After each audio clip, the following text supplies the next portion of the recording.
Bonjour et bienvenue à Coffee Break French. Welcome back to Coffee Break French. Now, in lesson 61, we're going to be looking at two very small words. These words are I, which is spelled Y, and en, which is spelled E-N. And these are quite tricky words to use. We've come across them before, but in this lesson, we're going to be learning how to use them. I hope that you find this lesson useful.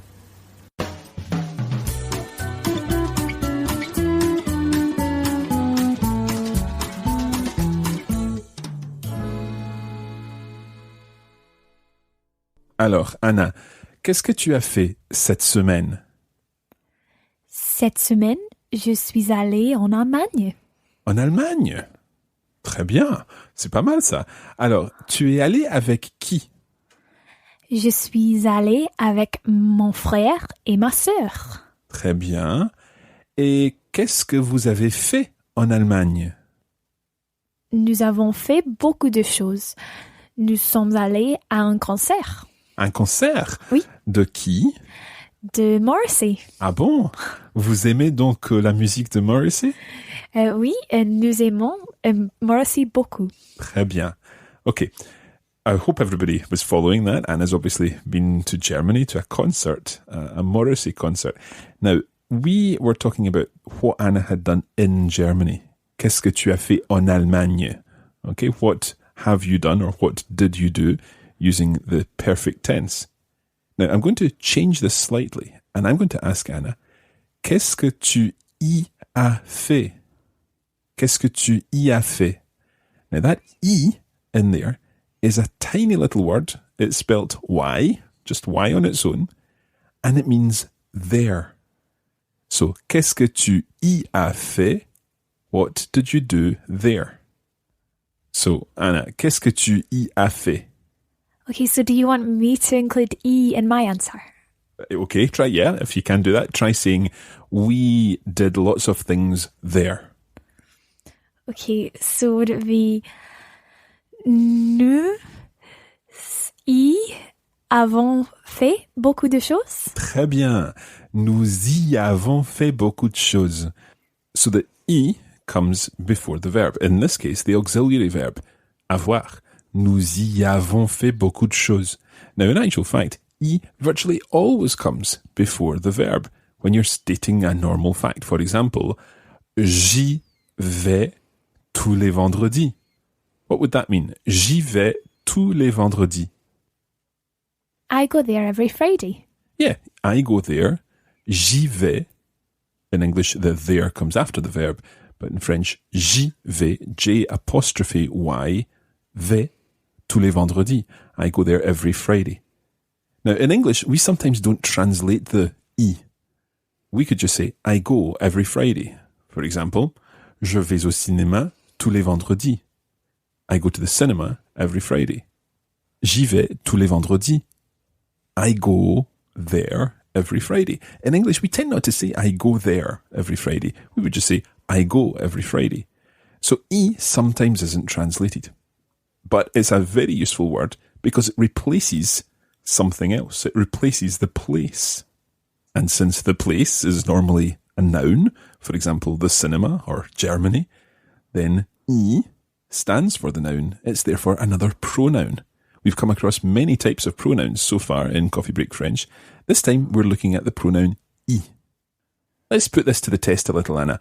I am going to give you some sentences here, and I'd like you to listen to the sentence and then try to replace the place in the sentence with the pronoun I. Okay, it will come very straightforward.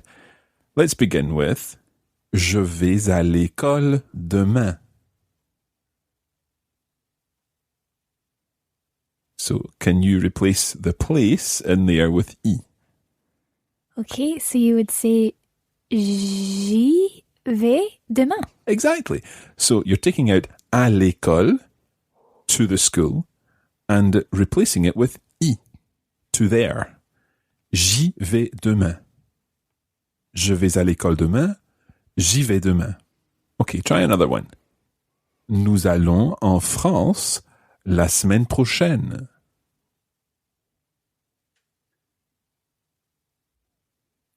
So, can you take out the place and replace it with I? Nous Nous y allons la semaine prochaine. Nous y allons la semaine prochaine. Très bien. So we're taking en France to France and replacing it with y. Nous y allons la semaine prochaine. And notice that we pronounce the s of nous y allons. Okay, the nous has the S pronounced here because it's followed by a vowel sound. Nous y allons la semaine prochaine. Okay, let's try another one. This time we'll do something in the perfect tense. What about, est-ce que tu es arrivé à la gare à 10 heures? Can you try that one, Anna? I can try it. Okay. So, would it be, est-ce que tu y es arrivé? Did you say ce soir? No, I said à 10 heures. À 10 heures? Est-ce que tu y es arrivé à 10 heures? So, did you arrive there at 10 o'clock? So, est-ce que tu y es arrivé à 10 heures? Did you arrive there? And that comes before the auxiliary verb, which in this case is être. Okay, let's try one more.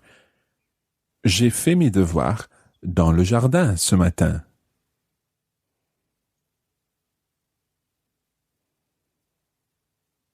Anna? So you would say, je y ai fait. Almost. You just drop the E or the letter E of je, so it becomes j'y ai fait. J'y ai fait mes devoirs ce matin. J'y ai fait mes devoirs ce matin.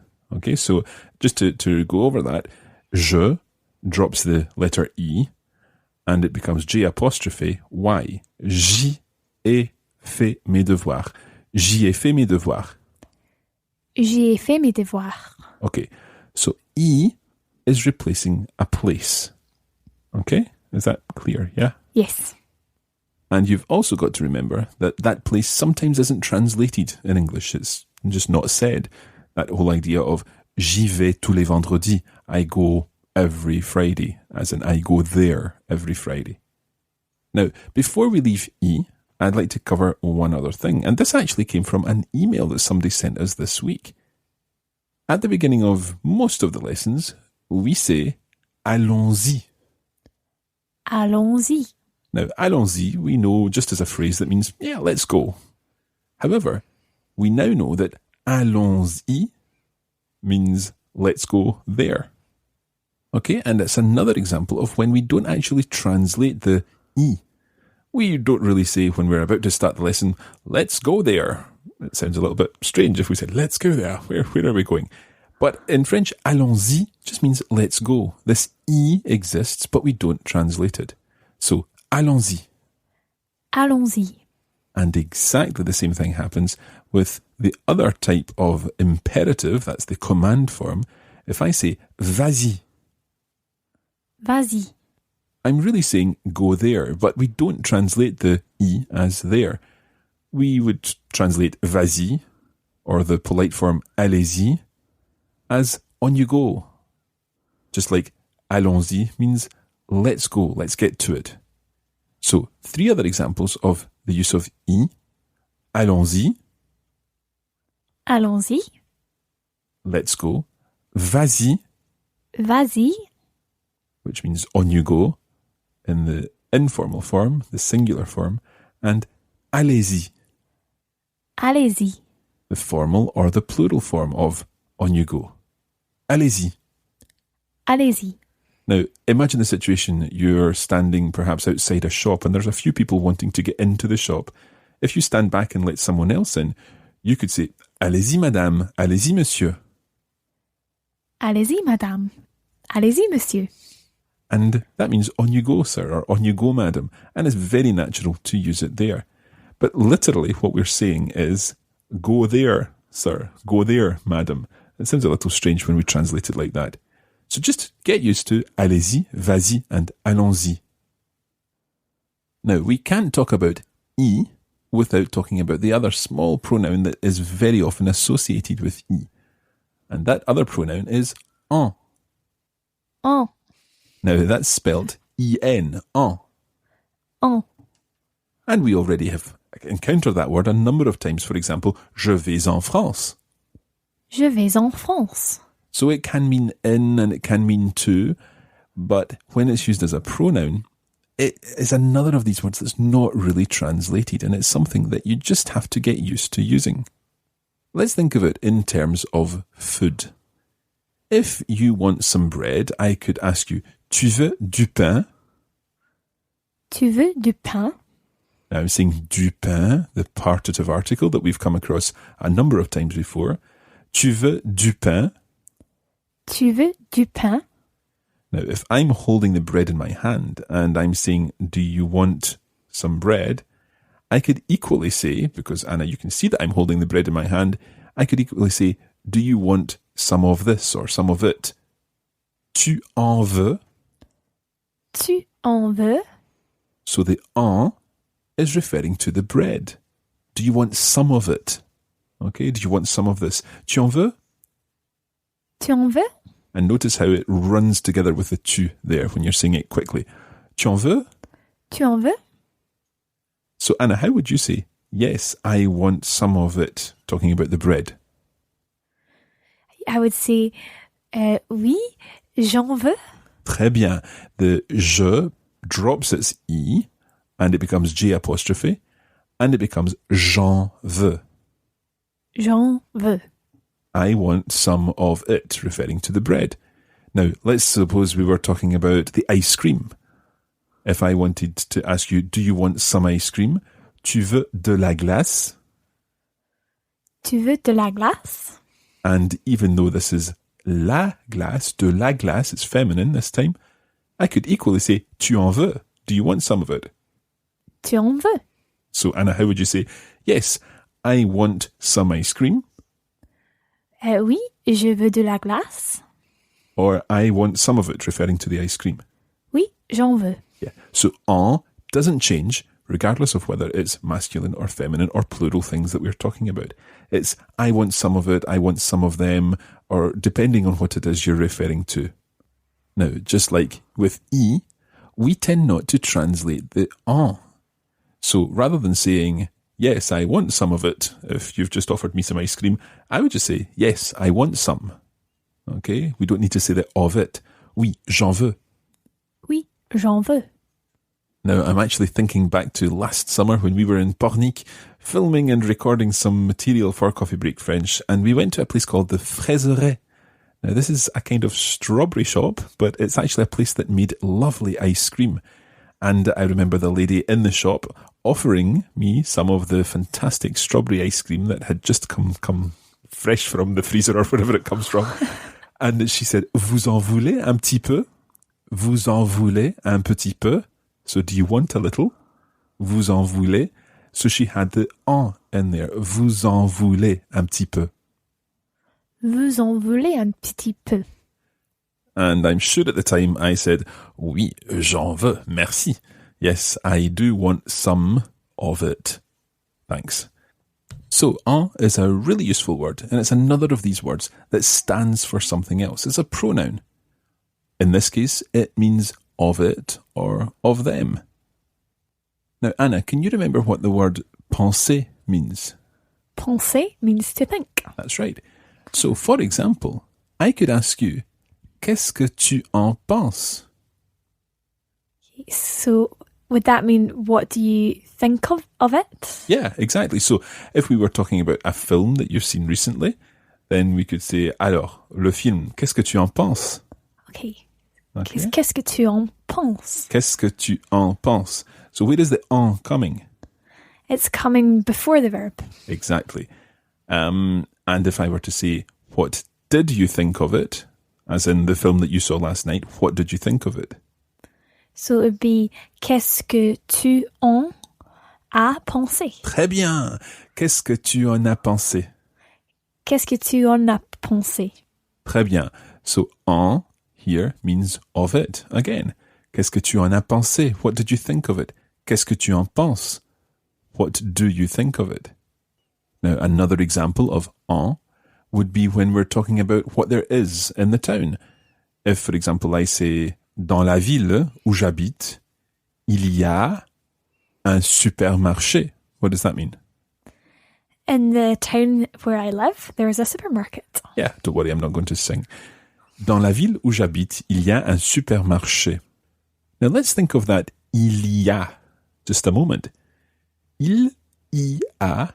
There's an I in there, isn't there? Yes, there is. So that I literally means there. So il y a, when we're talking about, for example, the village, le village, we could say il y a, he, there, has. Or, if we're really referring to the village, it, there, has. So if we say il y a un supermarché, it's like saying it, there, has a supermarket. So the village has a supermarket there. So il y a begins to make more sense, doesn't it? Yeah, definitely. Don't really worry about il y a, because, for example, when we're talking about the town, which is la ville, we don't say elle y a. That kind of gets too complicated. But if il y a, if that helps you understand why we say il y a, then you can think of it that way. Now, I don't want to complicate things too much here, but Anna, I would like you to ask me how many supermarkets are there in the town where I live? So let's work out how we'll phrase this question. There are how many supermarkets in the town where you live? Okay, so il y a combien de supermarchés dans la ville où tu habites? Très bien, où tu habites. Okay. Il y a combien de supermarchés dans la ville où tu habites? Okay, I'm going to answer this, and I'm going to answer it in two ways. Dans la ville où j'habite, il y a 3 supermarchés. Okay, so straightforward. In the town where I live, there are 3 supermarkets. But I'm going to also try saying this. Dans la ville où j'habite, il y en a 3. What would that mean? In the town where I live, there are 3 of them. Yeah, exactly. So, il y en a 3. Putting an en in between il y and a. Il y en a 3. And notice what happens with the pronunciation of en there. Normally, en is quite a nasal sound. En. En. But when we say il y en a, you sound the N again. Il y en a 3. Il y en a 3. Okay? And that's why you can say en Allemagne. En Allemagne. So, to Germany or in Germany. Because there is a vowel sound coming after the en. You don't need to say en Allemagne. That sounds a little strange. Just change it to en Allemagne. En Allemagne. Il y en a 3. Il y en a 3. Okay. So today we've looked at 2 small words which are actually quite complicated, but once you get used to them, fairly easy to use in French. And if ever you come across both of these together, I and en, in a sentence, remember that it's always in that order. It's always I first, and then en, as in il y en a 3. I, then en. And we'll leave it there for just now.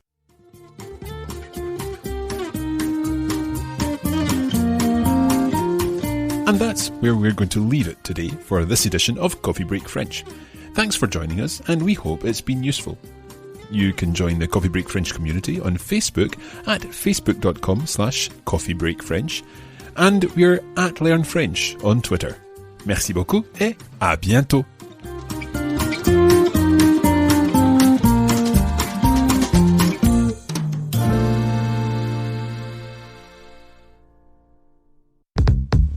This is a production of the Radiolingua Network. Find out more at radiolingua.com.